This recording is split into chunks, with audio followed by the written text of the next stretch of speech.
Good evening, everybody, and welcome to Get in the Herd After Hours. After Hours. I'm your host, Alex Bond. Get in the Herd is a recovery podcast brought to you by the McShin Foundation. My name's Alex. I am a jack of all trades and master of none, full-time employee at the McShin Foundation. I'm a house leader here at Clark House in the McShin Foundation. And more importantly, a person in recovery from substance use disorder. What that means is that for 365 days today, I have not found it necessary to put any mood or mind-altering substances in my body. Thanks to the McShin Foundation and recovery and these three beautiful people and the one behind, Todd, our producer, have been a great support system to me throughout this time. I've got Mike, the bullhorn Todd, on today, my beautiful girlfriend, Kelly Staples, and my lovely, lovely mother, Debbie Wright. How's it going, guys? Great. Good. Happy wonderful. Thank you. I'm glad y'all can come on. So, Mike, why don't you introduce you are now the most frequent guest to be on Get in the Herd After Hours, and it's a wonderful delight. Mike, why don't you introduce yourself to everybody? I'm getting fans. That's what it is. The fan base is just you give the people what they want. Like everybody wants to hear from the old man. No, Mike, Todd. I'm from Freedom Recovery Center in Greenville, South Carolina, and a fan of Alex's. Okay, but a really big fan tonight. And I am a person in long-term recovery. I'm a state lead for Recovery Advocacy Project for South Carolina. And living an incredible life in recovery today that we can talk about a little bit later, because I'm reminiscing, because I'm thinking about my first year, which was a long time ago, but not real long ago. So good to see you. Well, very happy to have you on, brother. We'll talk about that journey a little bit.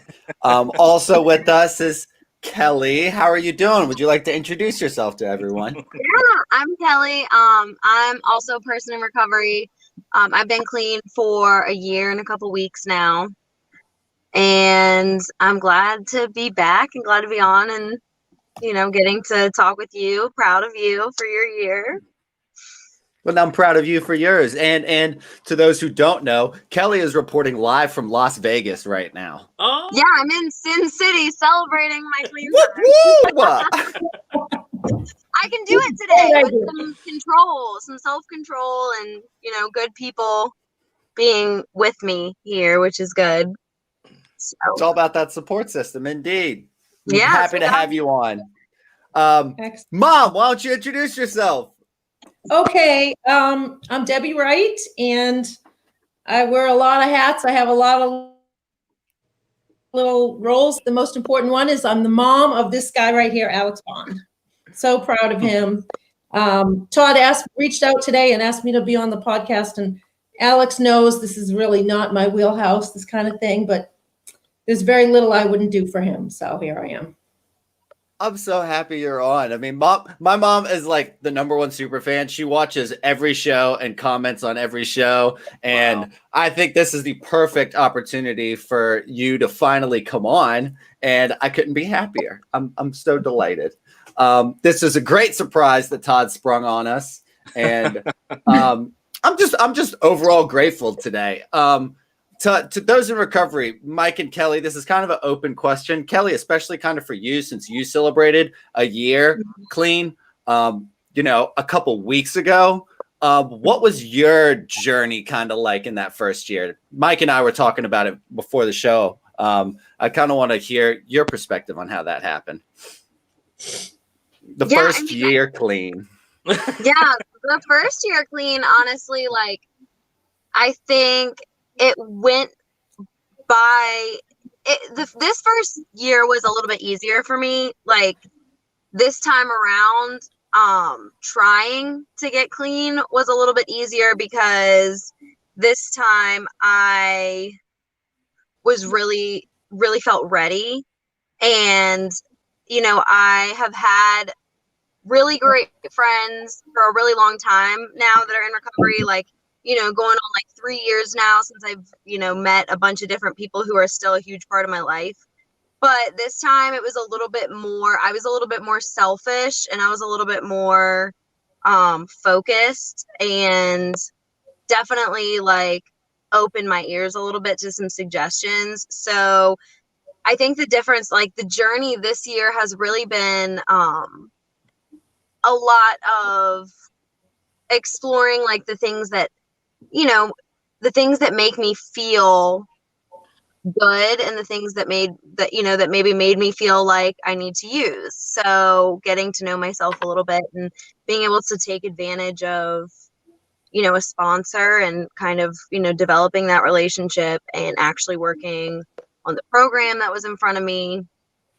So in that sense, since I kind of surrendered to it, it was a little bit easier because it's so easy to build the friendships and the relationships that end up becoming your support system. But once you decide to really use them, you realize, I think the idea of it is a lot harder than actually doing it. So, with their help, it was, I think it was one of the easier years for me that I've had in a long time. But I just have to, now it's maintaining and making sure that I don't lose that.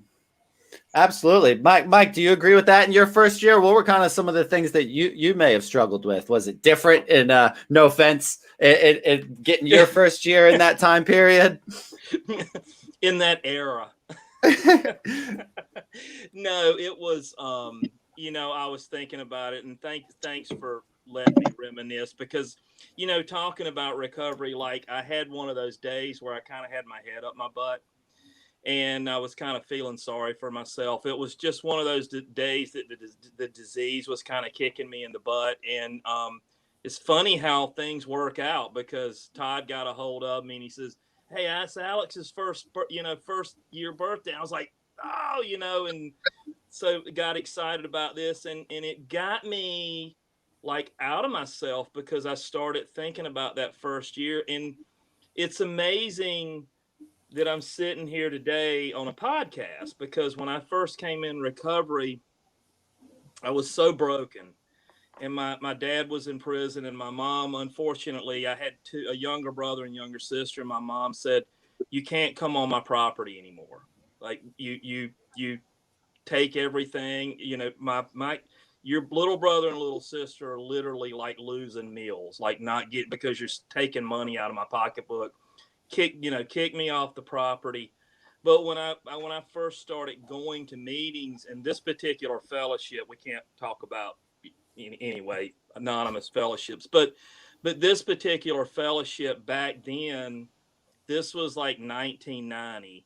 And so in Myrtle Beach, South Carolina, there was probably about 10 to 15 maybe core members in this thing. And we hung on to each other for absolute dear life. But you know what I remember a lot was crying.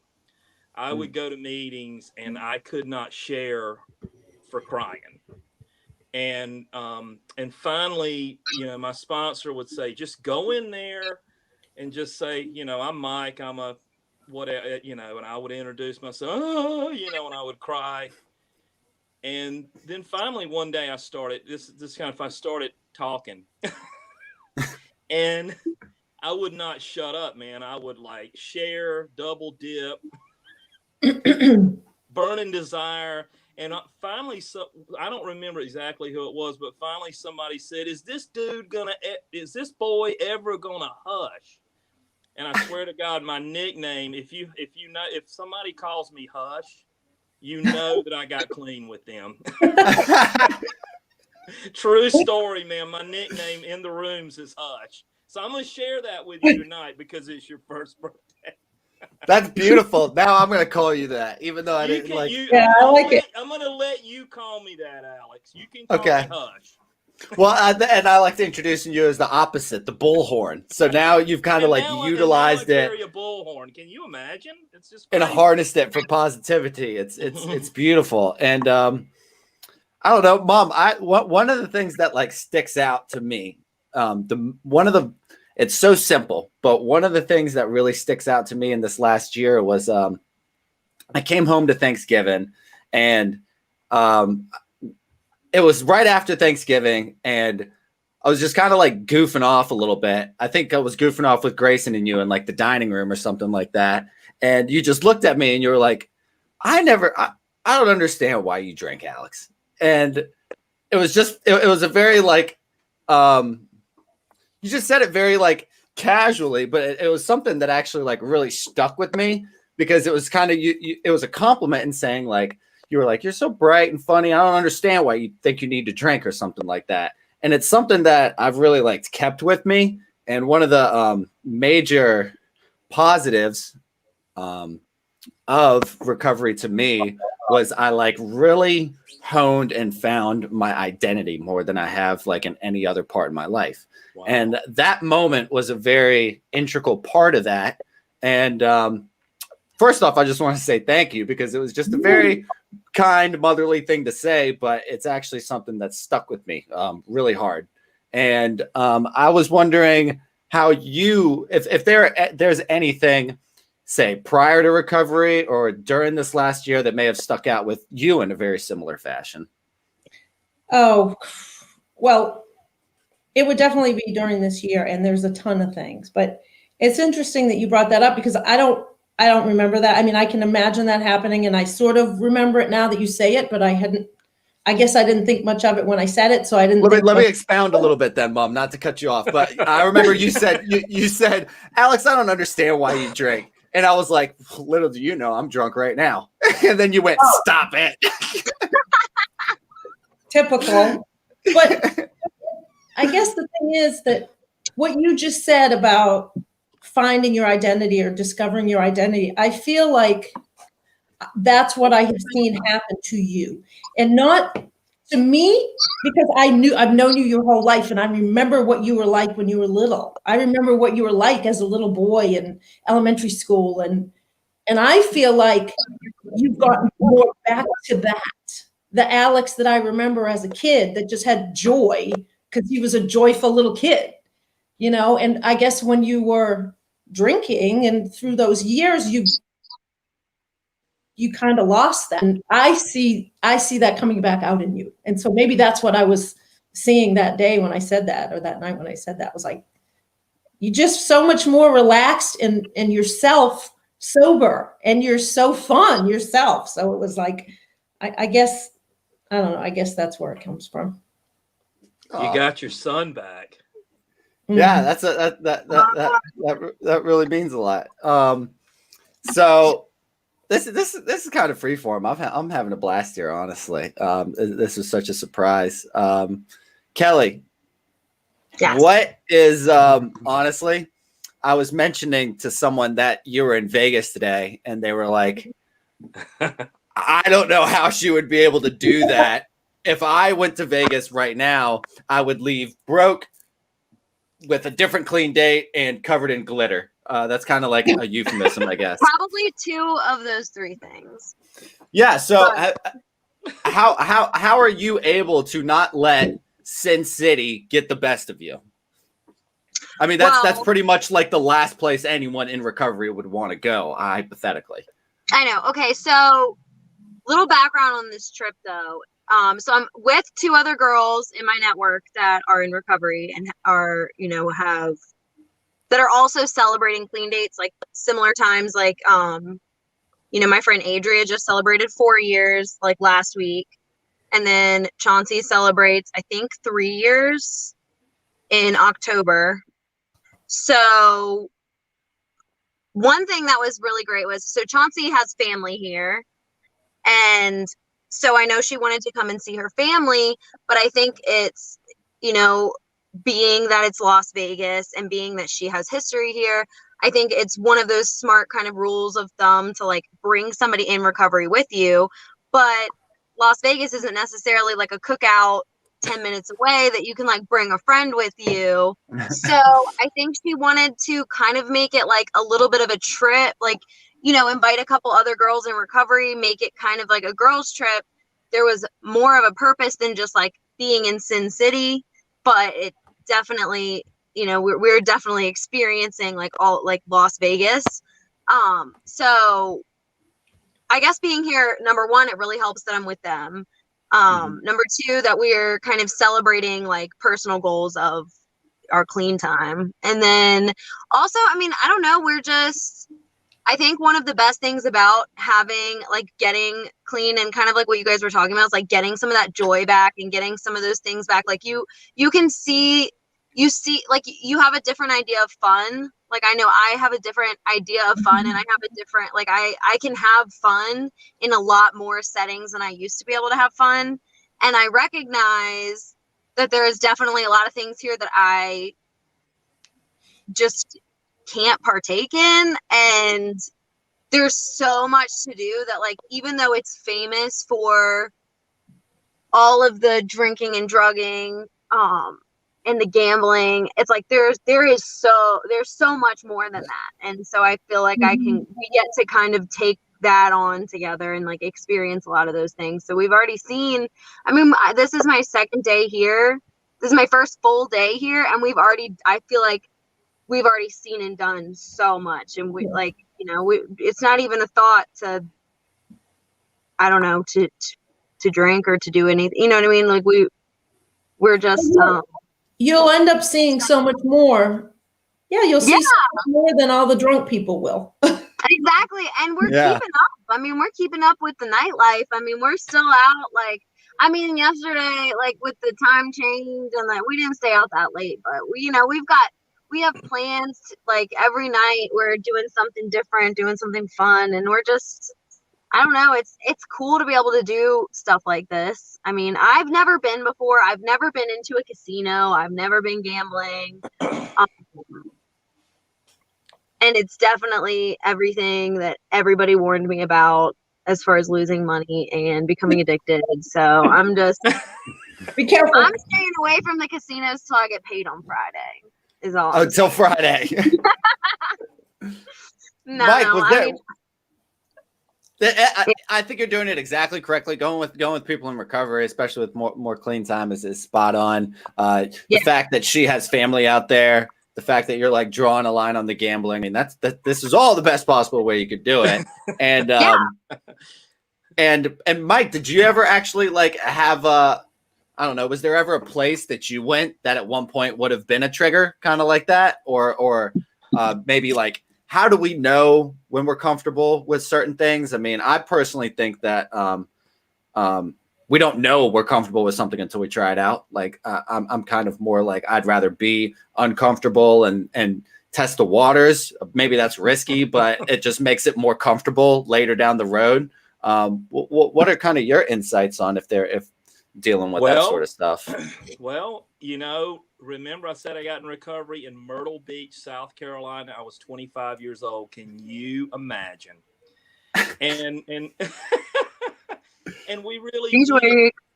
It was, and I guess I'm grateful that, like I said, there was about 10 to 15 of us.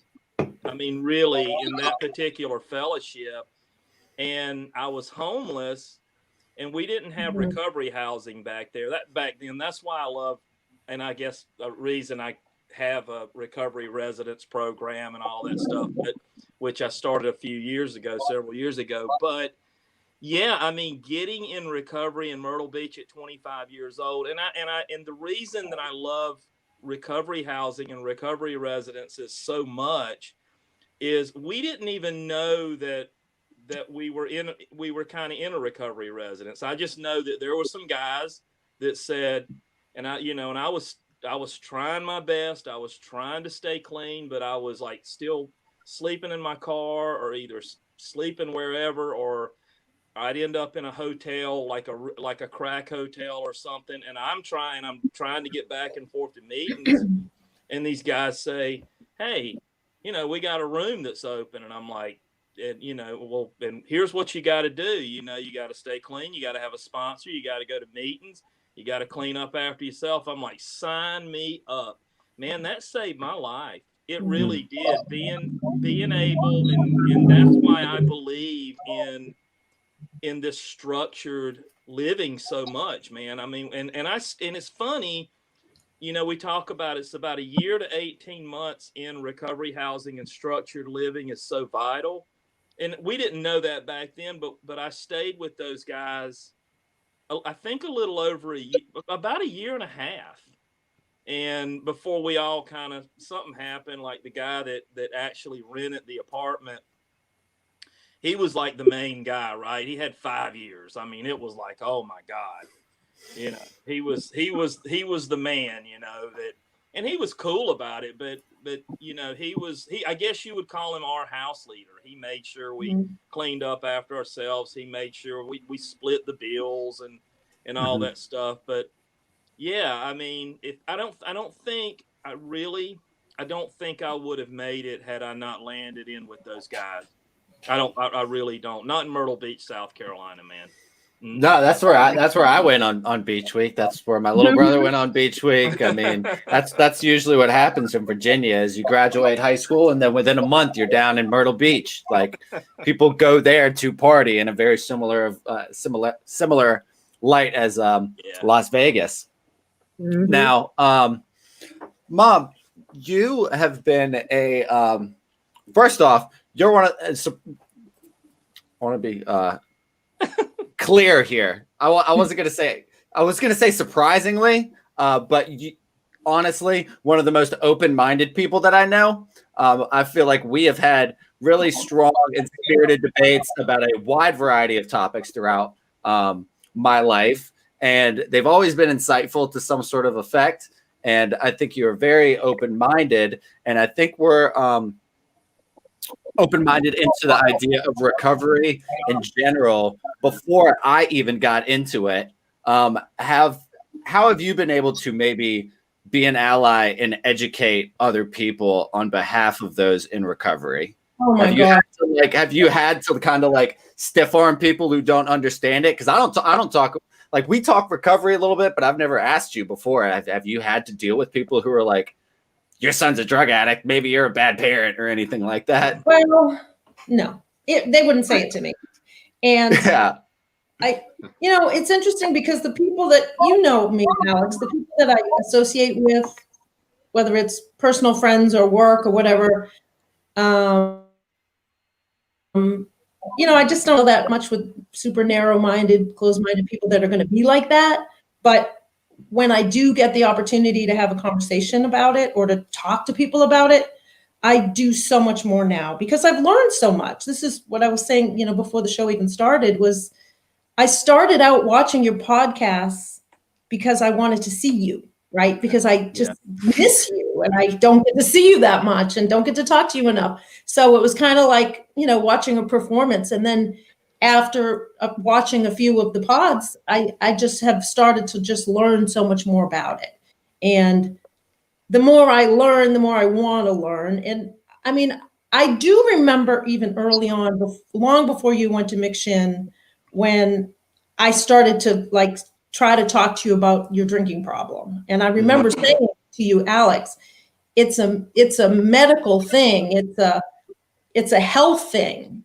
And I really believe that, but I didn't really know that. I wasn't really sure myself, but that was just what I thought. And I also, maybe I wanted to believe that because I knew it wasn't your fault. You know what I mean? I didn't think it was my fault. And so it made sense to me, the little bit that I knew. And so then, of course, when I got more exposed to recovery and the community that you're living in and just started educating myself a little bit more, it just makes so much more sense for me. And plus, I hate stigma in any way. I hate it. So when people start going down that road about things, I'm always just, I'm out. I don't even normally argue with people about stuff like that, but I do try to, we've got other family members, right? We have a huge family. We have other people in our family that are in, some sort of recovery. Everybody's path looks different, but the sooner they embrace that part of it, I think, the more open they are to trying to do something about it. So. No, and that's one thing that I've noticed is throughout my time here, you've called me and said, "Hey, can you talk to so and so?" And it's opened my eyes to I didn't know it was that bad, or then I get an opportunity to kind of own my shit at the same time, is more forcefully commit to this by doing stuff like that. So that's helped me in a major way too, is by saying Alex deals with this, maybe you should talk to him, or so-and-so deals with this, Alex, you should talk to him. And it gives me an opportunity to really commit, re-surrender and re-accept and recommit to this entire recovery process. Kelly, do you have similar experiences when maybe dealing with a newcomer and stuff like that? I've been in numerous car rides with you where you're driving a newcomer home from a meeting. Fortunately, because you have a license, which I will not receive for another 3 years. But regardless from that, you are a wonderful example of how to help the newcomer out. Do you think that's, a major part of your recovery? Is that, in my opinion, it's part of your intrinsic character and compassion as a human. But I think, is that also something that was instilled in you, the importance of it in recovery? Yeah, I think so. I think, it's one of the things that we not only talk about at our meetings about how important it is for the newcomer. And as the newcomer sitting in the meeting, it's nice to hear that. So I remember being that person, but also, we were talking about recovery organizations earlier, and I think that's kind of where that starts, is living with other recovering addicts. You see, you see people come in and out, and you see a lot of newcomers by living in the recovery organizations.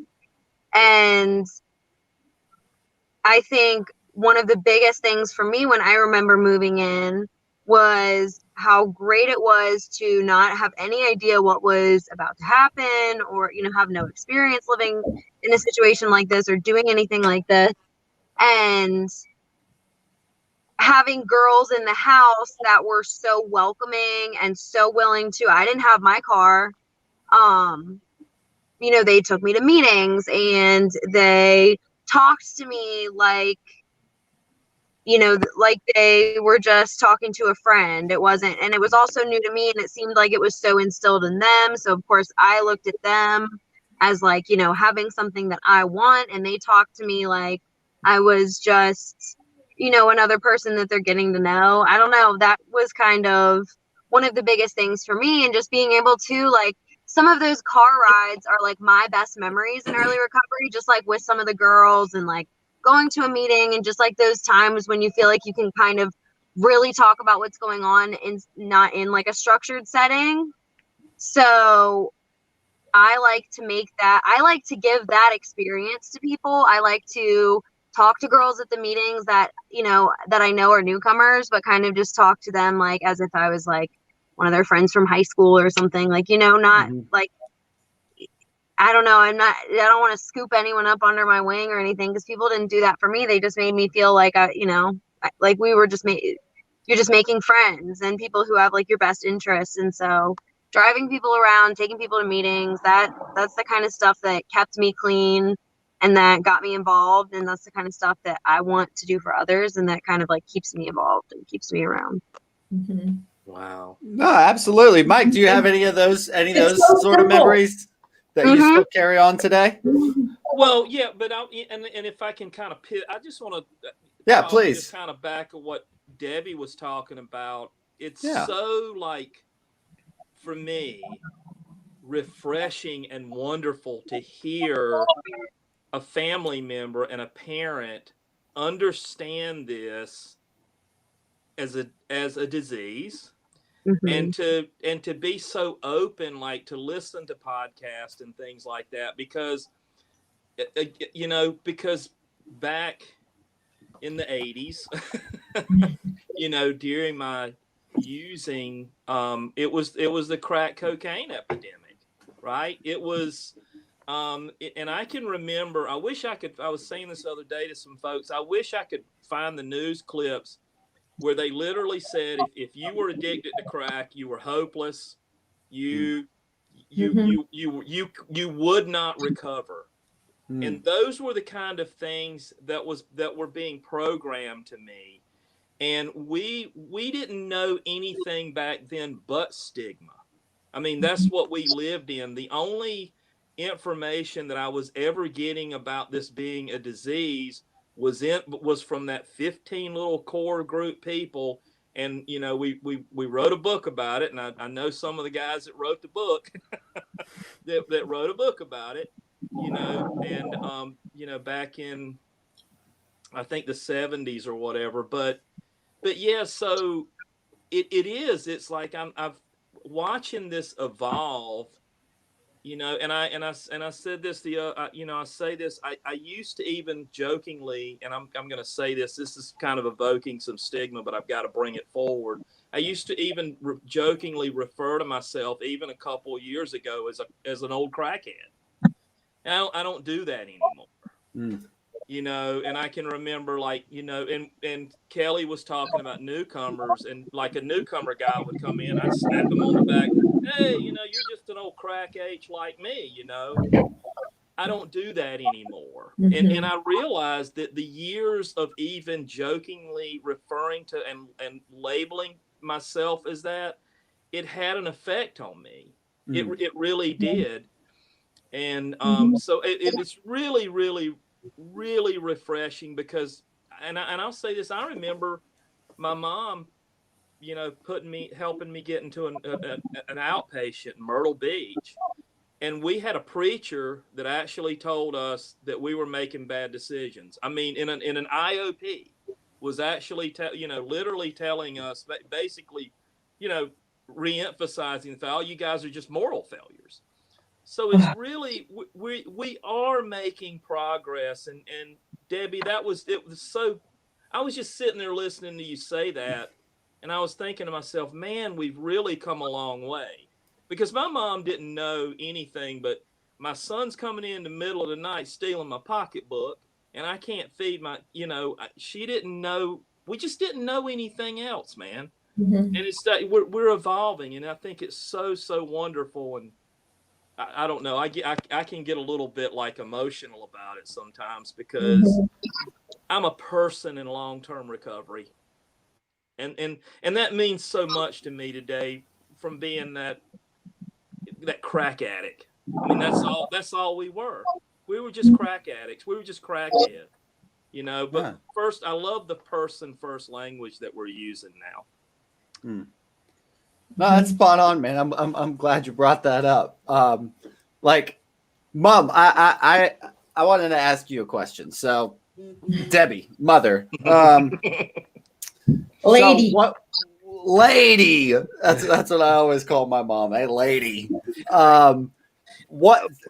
My overall question, I'm going to dance around it a little bit. So one time, over summer, we had a rolling blackout come through Roanoke, and so you and the family went and stayed at the hotel that you work at, and said, Alex, I guess you can stay at the house or you can stay at your friend's house.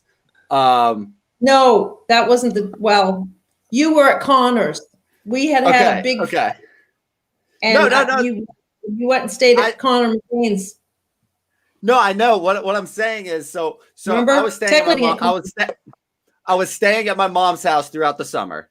And what happened was we had a rolling blackout come through, knock out all the power in the neighborhood. And she said, you can stay at the hotel with us. You can stay at your friend's house or whatever. So I said, okay, I'm throwing a party, except I didn't tell her that. I just threw a massive party at my parents' house and cleaned it all up, except the neighbors called and my mom was really mad at me and kicked me out of the house for the summer. Rightfully so. Oh, that's right? Probably. You probably got it right. I was thinking you were already kicked out, but maybe that was the impetus. That was the impetus. I was probably being testy throughout the summer anyway. And so they said, figure it out. You got so many great friends, you can figure it out. And what that is a lead into is, how did you know the line between like tough love and enabling kind of when it came to dealing with me? Because there were times where you bailed me out of jail. There were also times where you did not bail me out of jail. So I was kind of, and you know, there wasn't like a full arc and like, okay, now I'm not enabling. It was kind of like a wave a little bit. So kind of what was your thought process in dealing with that? You know what, Alex? That's a very, very, very difficult question because I never knew. I never knew which I was doing. It was always from love. And I never wanted you to be in jail, but there were times when I knew that it wasn't going to help you if I got you out. Mm-hmm. So honestly, I mean, every time something would happen, you know, RD and I always discuss everything. We're like, you know, usually on the same page with stuff. That's my stepdad to everyone watching. Yeah, my husband. We would always pray. What should we do? What's the best decision? You know, what's going to help him ultimately? I mean, it's a freaking hard question. It's still a hard question because I don't know. I don't think there is a black and white. Okay, you can do this. And then when you stop, you're good. But if you go that next step further, you're now enabling. Like, I don't think it works that way. I think you just have to go with your gut as a parent, maybe, even as a friend. You know, I think people who have common sense know when they're being a doormat and they're enabling somebody and their actions are not really helping them ultimately. You know, I wish I had a better answer for you, but it's always a question. It's always the main thing is that when you're trying to help somebody in recovery and you're the person who has to make the decision on, should I help them? Should I give them this money that they need, or, you know, so they don't get evicted, so to speak, or whatever. You just always have to remember what it is you're trying to achieve, which is long-term helping them, not in the short term. I guess that's probably the simplest way to put it. Like we're always looking further down the road on what's going to help you ultimately and not just today. No, I think that's pretty spot on. Is especially when you say it's common sense. At what time to stop being a doormat? Kelly, your journey has been in and out of recovery a little bit, and you finally got your first year clean, and I'm so proud of you for it. And And I would like to know kind of what changed this time around. I just got really, really tired of like disappointing myself. And I got tired of kind of saying that like this time's going to be different and then it not being different. So I think this time I asked for help and like expressed and shared that I needed help and that like I could not get it together. Like that, I think the exact words I said like at a meeting were like, was like, I cannot stop. I don't really know what to do because I thought I knew what I was doing. I thought I knew what to do. And I'm getting the same results every time.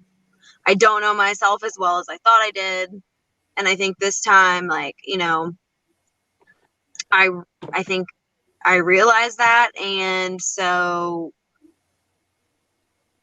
I asked for help, but it was really the help, like just like being able to receive that. And, you know, if you, I feel like when we get clean, like we're kind of like the most important part is to admit to yourself and to others that, you know, that you have a problem that you need help with, but like we're not always actually ready to, we don't always believe it that we need help, you know? And I think that we think like that, like, yeah, I've got a problem, but I can fix it with the help of these people. And I think at this point I was kind of like, no, I need somebody else to like guide me through this. I need other people to like really know how lost I am. And that's what I did different this time, was kind of come to a realization of that and actually act on it and be willing to say like, I don't know what I'm doing. I don't know how to get from here to where I want to be. I just don't know. And you realize that, I mean, there are people who are going to tell you how to do that. And all you got to do is kind of put in all the effort that you can to, you know, following suggestions from not just anybody, but people who have done it and have succeeded. You know, people that you've seen have some of those things that you want, you know, instead of like just hanging out with the same people that live in the recovery house with me, that are in the same place as me, you know, even though we have that like common bond, I'm not really helping myself get where I want to be by spending my time with them. Yeah, absolutely. You are the company you keep. I think that's very, very insightful. Just like Lady was saying, is that she doesn't hang out with narrow-minded people because she's not narrow-minded. It's kind of a similar thing. And so I think you brought up something very good as well, Kelly, is listening to those suggestions and taking those suggestions. And Mike, as someone with more clean time, you know, it is one thing to like, you know, you have the typical like, don't use no matter what, just for today. What sort of advice would you give to people for like maintenance now, instead of those that are in the maybe pre-contemplation or contemplation and action? What sort of advice do you have to those trying to maintain, or maybe some possible pitfalls in the future that we should either be prepared for, look out for, or avoid? Well, it was just like what I was talking about today. I mean, I felt the disease kind of kicking me in the butt. You know, I kind of found something to, you know, to kind of be in self-pity about.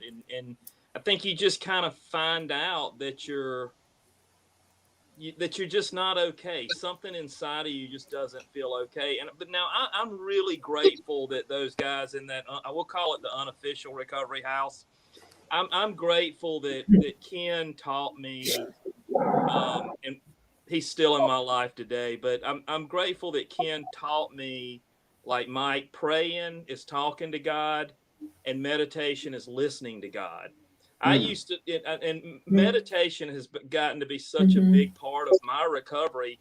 But I remember it was so weird back then. I'd wake up, man, and there'd be coffee brewing because I was used to living in this crazy addicted family, man, where it was like guns. It was crazy, a lot of trauma. But anyway, I'd wake up, man, it'd be like coffee brewing, and I'd walk by Ken's room, and he'd be in there with the incense going, and I was like, this guy's got to be smoking pot or something.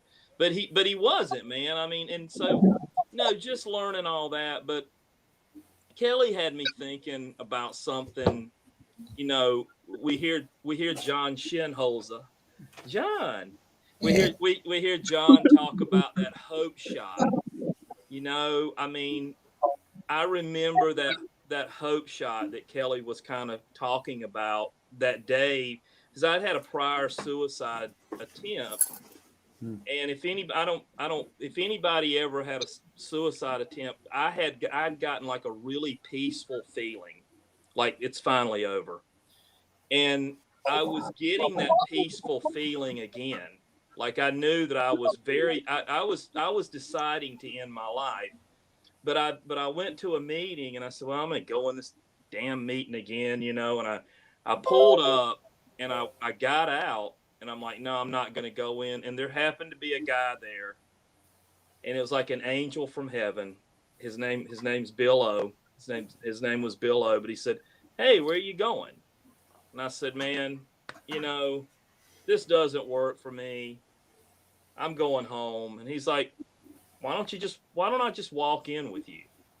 And nobody had said that in so long. And I remember asking him, what was your deal? And he was like, well, I had a house that my grandmother gave me, and she left me some money, and I don't have any of that anymore. And now remember, the newscast was saying that we didn't recover, right? Mm-hmm. And all of a sudden something clicked in me, and I went, holy crap, this guy smokes this stuff like I do, and he's been clean 3 years. And it just clicked, and I got that hope shot. And then he said, man, I'll walk in with you. And nobody had wanted to walk in anywhere with this crackhead, right? I mean, these were the things that I was getting from society. And suddenly somebody said, I'll walk in with you. And it was absolutely amazing. And when I think that meeting was about sponsorship, because I left that meeting and I asked Bill to be my sponsor, and then ended up in the unofficial recovery house. It's so cool that both of y'all are in recovery houses, man. I'm just sitting here going, because I'm me. Well, I'm still in housing. Kelly is no longer in a recovery house. Kelly's not in recovery housing, but Alex is the house leader. Dude, let me tell you something. House leaders are the wheel in the cog, man. Damn good house leader, so. Awesome. But it makes a big difference. Yeah, it does. This has been amazing to sit in on this. Thank you. I appreciate it, Mike. Mom, so I think Mike was really touching on something that had me thinking too. So I've told you about certain things in my life where I didn't want something, but I wanted to want something. And that's kind of like how recovery was to me. Is like when I came in, a lot of people come in with the desire to stop using. And frankly, I had the desire to want to stop using. So like, I remember sitting in jail and I was like, I need to stop using, but I don't want to stop, but I want that desire to stop. And this has kind of been a running theme for we've had this conversation about other things in my life before. And what ended up happening to me was I just kept doing what I was supposed to, and then eventually found that desire through faith, almost entirely on faith, and just doing what I was told and being positive and saying, it'll figure itself out. And I have never been a majorly religious person. I have been very spiritual, and I consider myself a Christian. And Pumps, my stepdad, my mom's husband, is one of the most morally upright Christian men I've ever met, honestly. And my mom is is Christian and practices a lot of the spiritual principles of Christianity. And I was just kind of wondering if this whole process has happened to bring you closer to your higher power. Mother. Are you asking Yes, I am indeed. Love it. me? Because we've dealt with a lot of things in this last year too. I mean, that even regardless of recovery, some deaths in the family, some stress, some opportunities for growth. And I was just kind of curious if you've had a similar experience. Well, let me put it to you this way, Al. When you got arrested and I was talking to you on the phone from jail and you were closing in on 2 weeks, and we knew what was going to have to happen, right? Either you were going to stay in there and just deal with whatever happened. You were going to go in front of the judge and, get a lawyer, a court-appointed lawyer and all that stuff. Or we were going to try to find a place for you to go. I was looking for, remember, we've had this conversation. I was looking for a rehab because I didn't know anything about an RCO. So I'm Googling, trying to make phone calls, and thank God, because I prayed and prayed and prayed and prayed and prayed. And I mean, I was raised Catholic and I pray and I believe in God, but I'm not like your normal Christian, I don't think. I don't know. I'm more minded than most of them. But I prayed for the right place for you. And we prayed about whether or not spending that big chunk of money was the right thing to do, like that whole enabling thing. And were you ready? And were you going to take it seriously? And honestly, I felt like God gave me the answer, which was yes, send him to McShin. Do whatever you have to do, make that happen. And look at what happened. Look at the result. So if you weren't a believer before, you might be now. I mean, I already was, but when that kind of stuff happens, yeah, it brings me closer to my faith, I guess. Absolutely. That completely answers my question. You're crushing it, Mom. You're crushing it. It is. It's just the truth. It is the truth. Mm-hmm. Kelly, do you have any major plans? Any final closing remarks? This has been a delight. I know you probably. I can. It's cool. I can see the sun setting in the background a little bit. I know. I'm like trying to get closer to the camera because it's getting dark. Yeah. So what are your final remarks? You just got this like rosy glow about you. I know, it's so hot in this car. It's like It's hot in Las Vegas, man. I didn't have the car running, so I'm like trying to quietly open the door and let some air. Just roll down the window a little bit. I miss my crank windows. So I guess just in closing, like, I think it's awesome to hear Debbie's perspective. I think having your mom on is an amazing idea. I think you should have her on all the time because I think she's Me too. Yeah, like I think this has just been super awesome. I think listening to Mike's perspective too, I love hearing people in long-term recovery share their experience because, like we mentioned a lot tonight, like that's what I want and that's like what I'm working towards. I love listening to you and others who, have that much experience with it. I think you're just killing it, Alex. I think you're doing great. I think you are just you have so much purpose right now. I think like being in McShin has been an amazing, like, I think that's been a huge pivotal moment for you, going like, being there, being a part of that. I know your family is so proud and, huge fan of RCOs and recovery houses, huge fan. I think that's awesome that you mentioned staying there a year to 18 months because I was just shy of that. And I think had I stayed longer, like just based on like where I am mentally right now after getting a year clean, had I stayed in a recovery house my first year, I think maybe I would have been a little bit more prepared to move out and do what I did a little bit too early from the recovery house. Because for a while, it's a little bit of a bubble that you live in. But if you can stay and learn and kind of learn that lifestyle, it makes a big difference in carrying it over into like being independent. So just wanted to mention that I'm huge. Shout out RCOs. RCOs.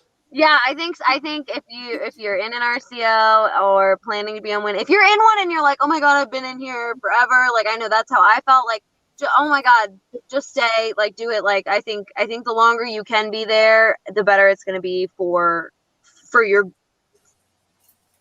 growth, and for by the time you get out on your own, I think you're going to want that experience under your belt.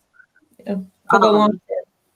Yeah, Sound exactly. advice. It's such a small portion of your life when you look at it, like from your first year getting clean, your first year. It's 1 year of your life. It feels like forever. Time. So important. That flew by.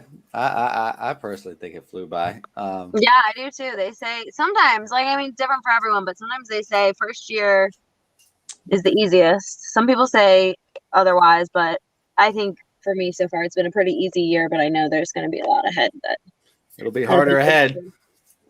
Enjoy it. The years fly by. Mike, any closing remarks? I'm so proud of both of you. Me too. And I guess it's like I've hung around long enough that like I'm like really like gotten the fruits of recovery and continue to get the fruits of recovery, because it's like, and I say this, you've heard me say this when I come on. I mean, I've been married 23 years. It's amazing. 7 grandkids, 2 kids, and a purpose.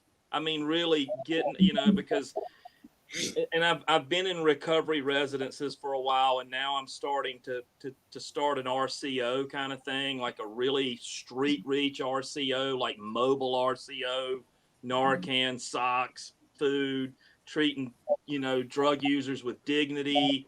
I mean, and I was joking around with my wife. I was like, I think I'm going to be a dinosaur.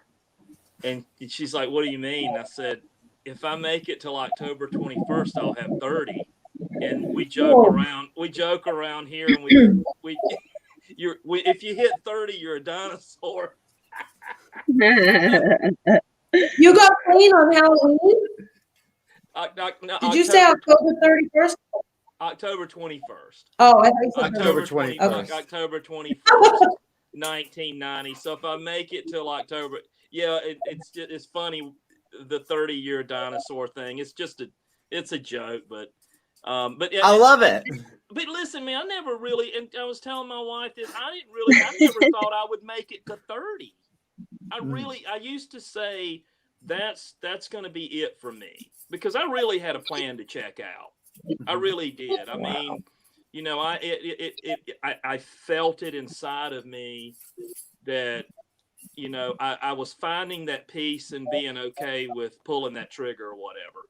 And, and this 30 years in recovery, I mean, it just blows my mind. So yeah, it really does. I haven't got there yet, one day at a time, but yeah, man.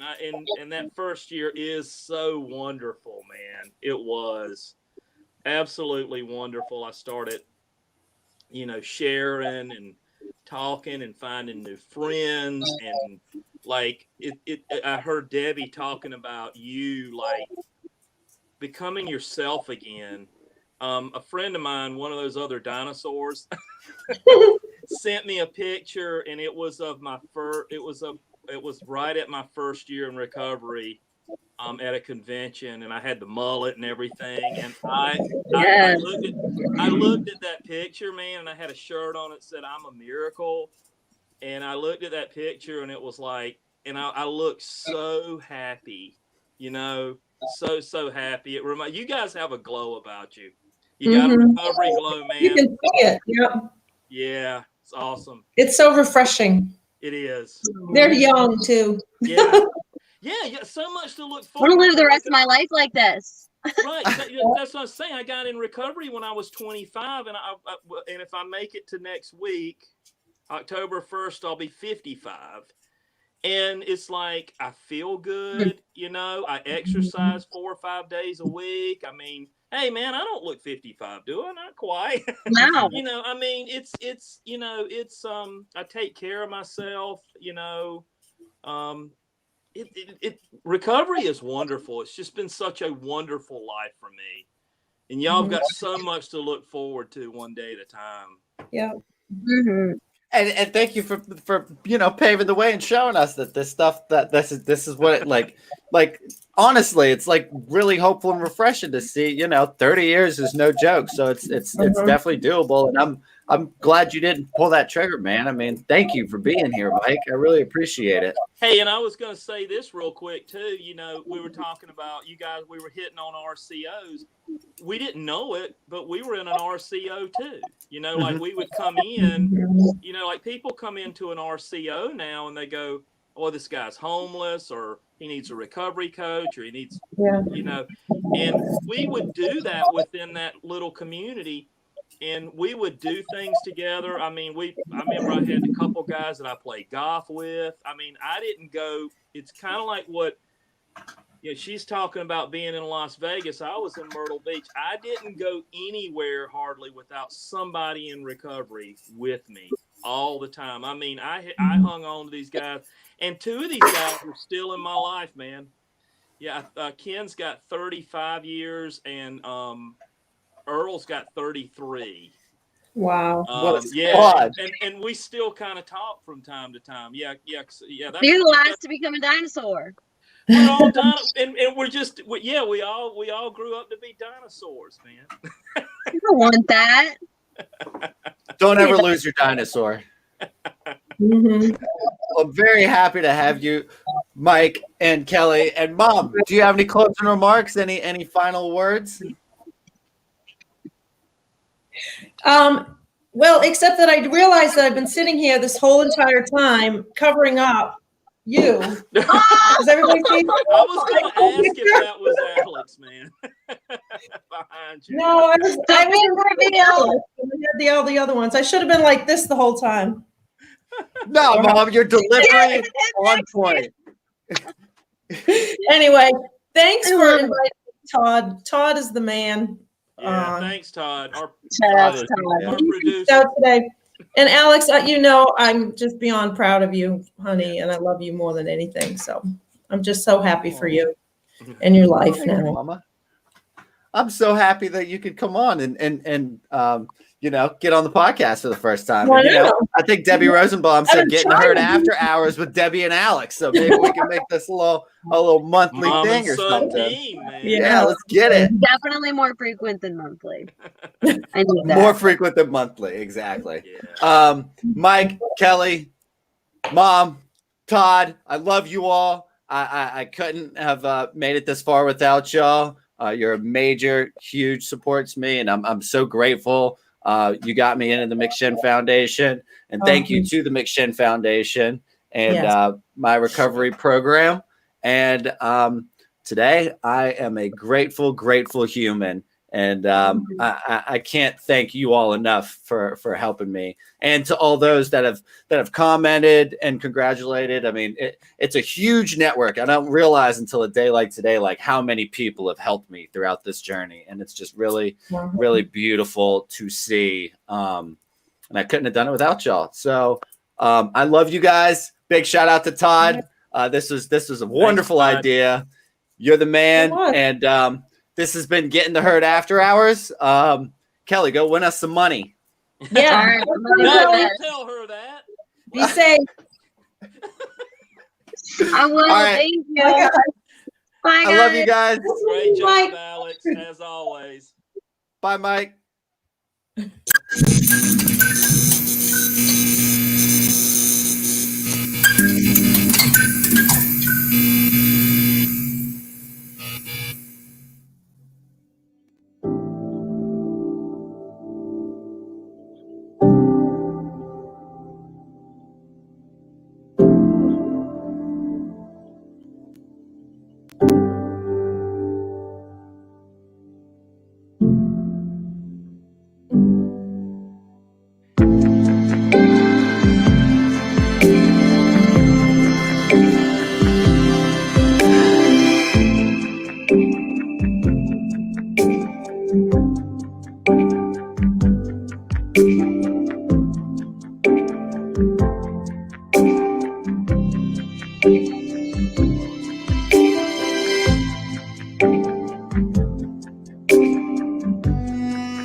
lost or I'm sitting at home.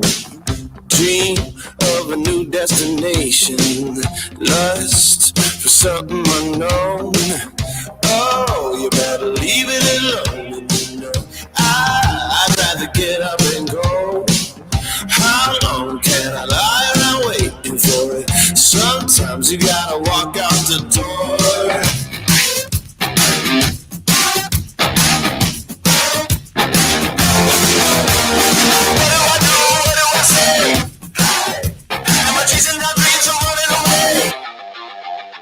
No limits, no ceiling, no crown. No pressure gonna hold me down. No stopping till I break every rule. No limits to what I can do. No, well, it's too far away. No border gonna stand in my way. No wall that I can't break through. No limits to what I can do.